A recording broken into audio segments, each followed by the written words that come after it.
The next thing we do is add yeast. So over the years, people have isolated all these different yeasts from nature.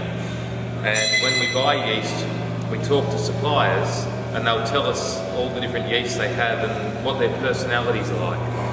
And then we try to match that personality to the type of wine that we're going to make. So this particular yeast, F83, that we're going to use on the pig's blood, that's going to bring out the aromatics and make the wine more perfumed. So it's also quite a strong yeast, so it'll have no trouble getting to 15% alcohol. So what we'll do now is we'll mix that up into a bucket and then we'll put it into the wine. To rehydrate yeast, we need two things. We need warm water with a temperature between 38 and 40 degrees Celsius. Perfect. And the next thing we need is fresh grape juice.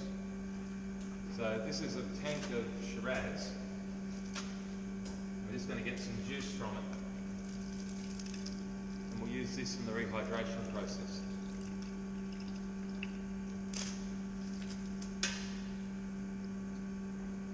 Get the warm water. Put in a little bit of food for the yeast, which is the grape juice. And then we introduce the yeast into this warm environment, and they'll rehydrate and restart their life cycle, and then we'll introduce them to the wine.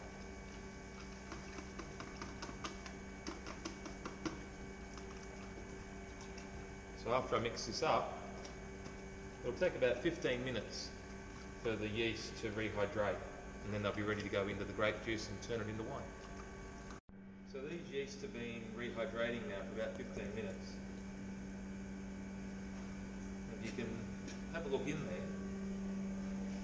They're actually growing, and they're growing quite actively.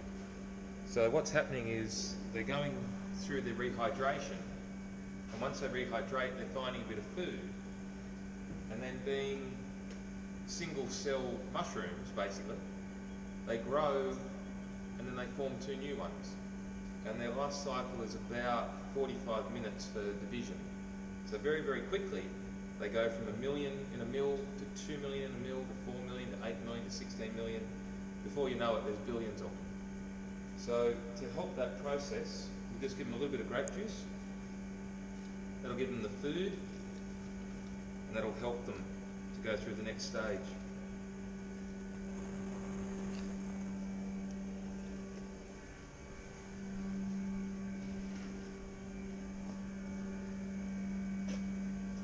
It's interesting to note the two lots of yeast that we're currently making up are going to do different jobs.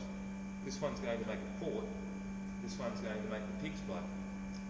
And even as they're rehydrating, you can see their different personalities. You can see which yeast is more aggressive, which one's dividing faster and growing faster. Pretty soon, these buckets will actually be overflowing as the numbers of the yeast multiply. So, after about half an hour now of growing up these yeast, you can see how much they've taken off. They start to look like boysenberry ice cream from all the grape juice we've poured into them. So now they're good and angry. It's time to actually put them into the tank.